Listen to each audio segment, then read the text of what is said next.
Drugs in Bharuch camping અંતર્ગત ભરૂચ એસઓજીએ અંકલેશ્વર શહેર B division વિસ્તારમાંથી 3.725 કિલો ગાંજા સાથે એક આરોપીને ઝડપી પાડ્યો. પોલીસ મહાનિરીક્ષક શ્રી સંદીપસિંહ વડોદરા રેન્જના માર્ગદર્શન હેઠળ ભરૂચ જિલ્લાના પોલીસ અધિક્ષક શ્રી અક્ષય રાજના નેતૃત્વમાં ચાલી રહેલા નો ડ્રગ્સ ઇન ભરૂચ કેમ્પિંગ અંતર્ગત ભરૂચ એસઓજી દ્વારા વધુ એક સફળ કાર્યવાહી હાથ ધરવામાં આવી છે.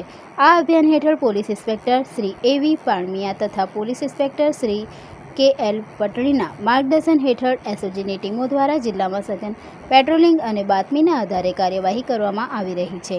તે દરમિયાન હેડ કોન્સ્ટેબલ સુરેશભાઈ રામસિંહભાઈને વિશ્વસનીય બાતમી મળી હતી કે વિશાલ ખાન નિહાલ ખાન નામનો ઈસમ ગ્રે વાદળી રંગનું ચેક્સ ડિઝાઇનવાળું લાંબી બાઈનું શર્ટ પહેરી એક્ટિવા નંબર GJ16EE 6260 પર માદક પદાર્થ લઈને રાજપીપળા ચોકડી તરફ વેચાણ માટે જવાનો છે.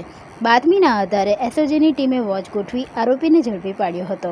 તપાસ દરમિયાન તેની પાસેથી 3 કિલો 725 ગ્રામ ગાંજો કિંમત રૂપિયા 1,86,250, એક મોબાઈલ ફોન કિંમત રૂપિયા 5,000 તથા એક્ટિવા કિંમત રૂપિયા 75,000 મળી કુલ કિંમત રૂપિયા 2,66,250નો મુદ્દામાલ કબજે કરવામાં આવ્યો હતો.